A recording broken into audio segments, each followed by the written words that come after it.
we're going to start in Parma, Italy, where the Italians, the Azzurri, get to take on a side for once that they're ranked ahead of. That's true. Uruguay are going to be travelling over there looking to claim a famous scalp in what is a dry run for the Rugby World Cup pool. That's right. This is a pretty rare case that both coaches will have a chance to look at this game, because it's quite a rare fixture in general. They've actually only met 3 times, but the fact that they're going to be eyeballing it with a mind towards that World Cup pool game adds a layer of intrigue to it as well.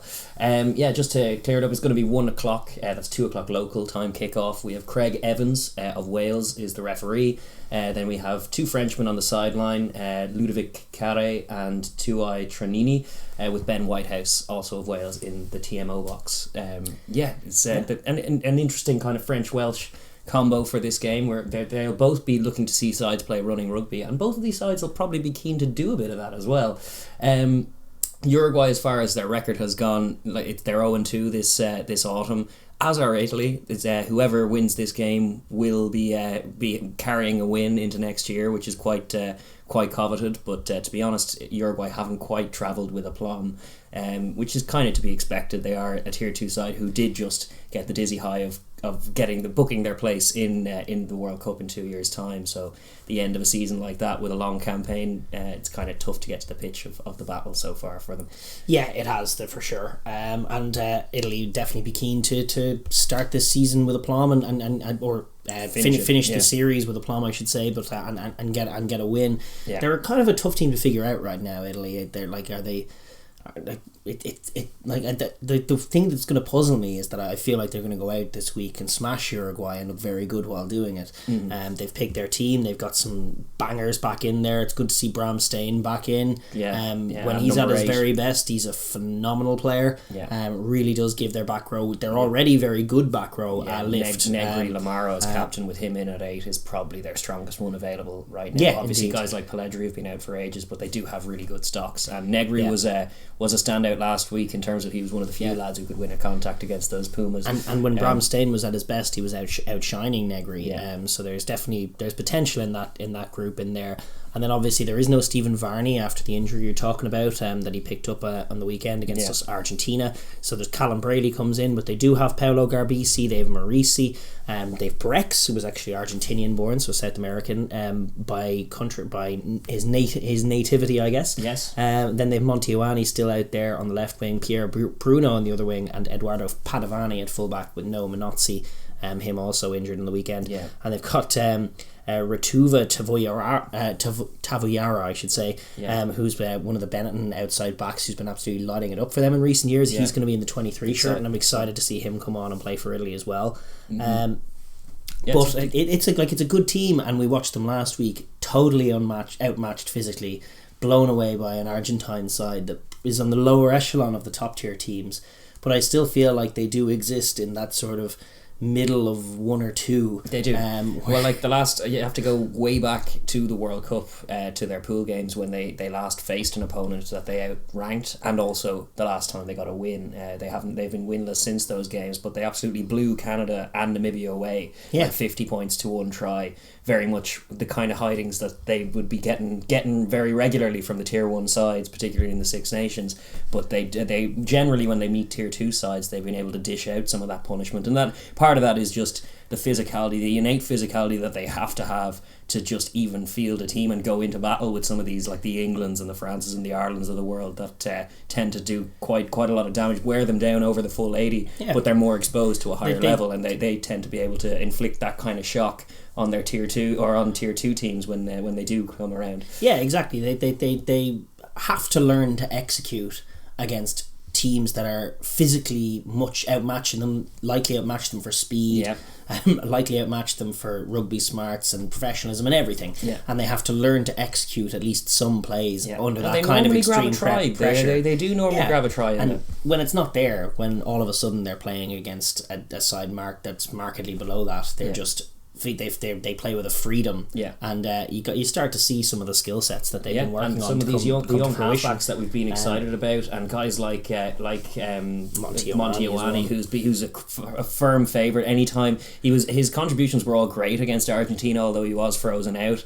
But at one point he kicked a ball through and got tackled as he kicked it, which it wasn't even that late of a hit, but the whole crowd went, "Whoa!" It's like, don't touch Ioane, he's great. And you might get to see more of the likes of him in a game like this where there's a bit more space to range. And we know Paolo Garbisi can pass. He's been doing good work at Montpellier this season. He was under tremendous pressure. Both halfbacks were under ridiculous pressure from Argentina. That defence is mean. It is mean. Like they're not stringing the full game together this year as far as the top level of tier 1, but their defence looks top level tier 1. It's the other bits and pieces, and Italy were eaten up and beaten up for large periods, so there could be a shackles off kind of scenario here where they get to not only inflict a bit of damage in the tight, which they will be with Bramstein back in and all that, but also a bit more room for guys like Garbisi to get the flow going and to run a multi-phase. I mean, there were moments, not many of them, but there were moments in the Six Nations this year and even the year prior when their offense found a rhythm. They actually had one or two bits against France. When they were able to recycle the ball for a few phases, and all of a sudden you could see Garbisi, the wheels turning. He started to manage things well. He started to pick holes, and they started to appear. He started to work the short side a little bit against the French, and work edges and get guys in space. And then once you get Monty Ioane in a bit of space, you've got danger there and a chance to score the try. So I'm excited to see an Italian side that can breathe a little bit, go through its phase play and work its offense, and we'll get a picture as to what that looks like. And it'll obviously, without the dual distributors and Luca Marisi and Brex in there, it's on them to find the outside as well. Padovani as well at 15. He was very good last week in the air, particularly because Argentina did kick the leather off the ball, and he was their best fielder in the backfield last week, so he'll hope to keep some of that form, because Uruguay will kick at them. They're good kickers themselves, and it's a good test for him. But a decent balance to this side that they picked. I'm excited to see them take the field in a match that they're favourites in. To be honest, it's an unusual sensation for them. See what their picture looks like. I mean, more excited I would be for them to play a game that they're truly competitive in.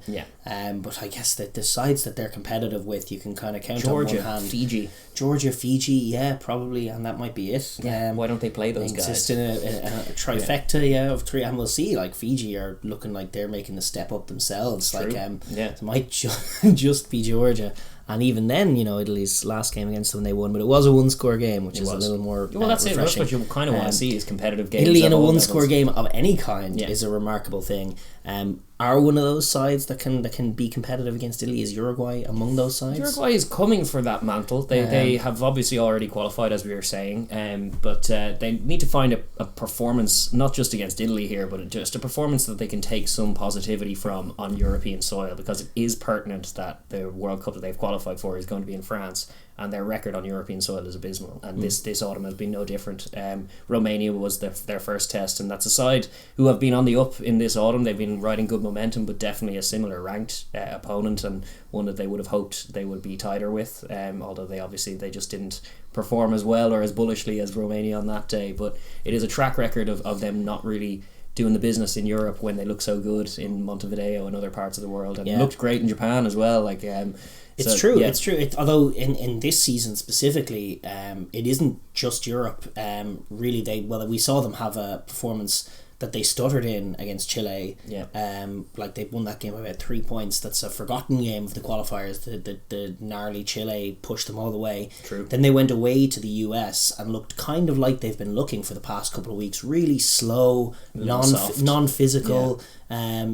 Just non-reactive, certainly non-proactive.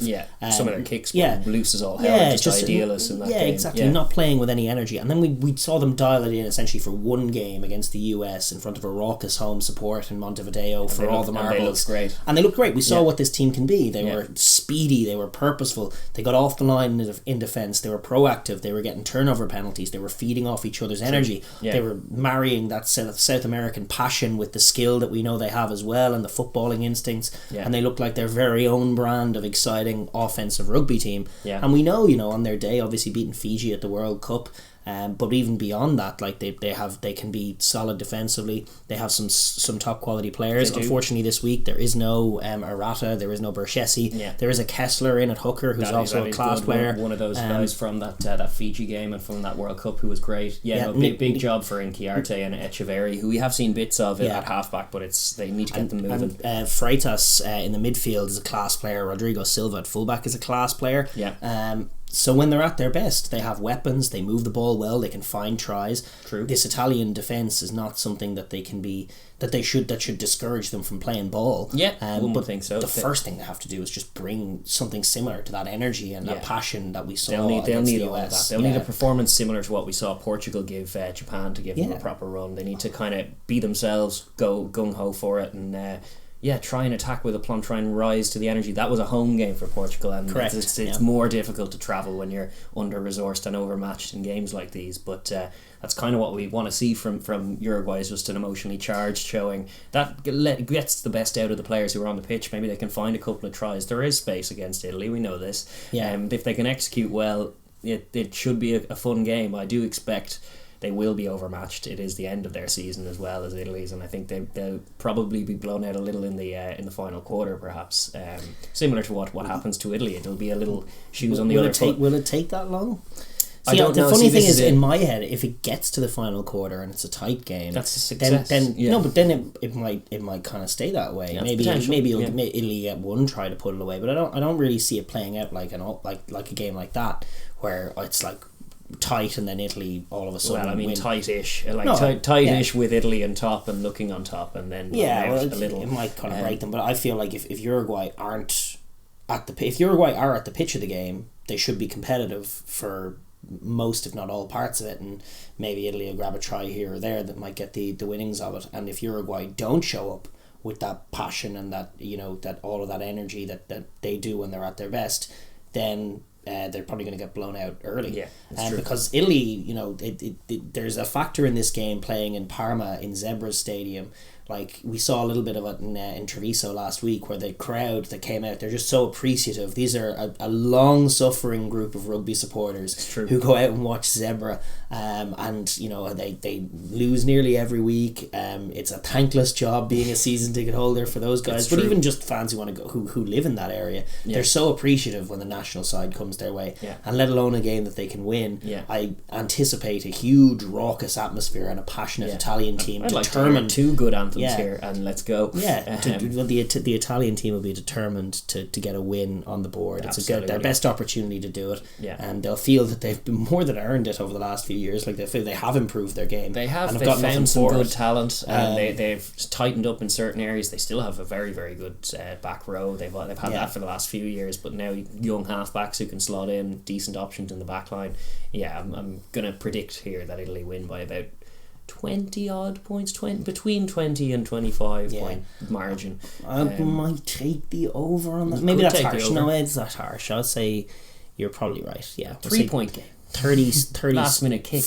41-15, something like that. Something along those lines. I do want to see Uruguay get their game off a little bit, and I'd like to see a try in my scenario, or potentially a Kessler try, because their offensive maul is pretty good when it gets dialed in as well. Bolts of their game can be, but I'd anticipate Bramstein and co just not giving them anything. That's kind of where I think it's going to be decided. It's the collisions. Look at the early going collisions in the first quarter will kind of reveal what kind of game it will be. Whether Uruguay are there for them, and then we get into a good scrap where it'll take Italy doing something proactive to win it, or less so. If they're blown away from the immediate, then Italy probably won't have to do as much. More likely, in my mind, on the evidence of what we've seen so far, is that Italy will win this and be comfortably the better side.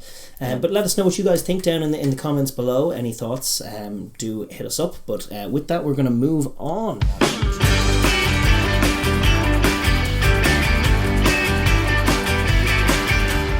Thank you very much for watching the Overlap Rugby podcast. If you enjoyed that video, be sure to give it a like, share with your friends, and leave a comment down below as well. We really do want to hear your thoughts.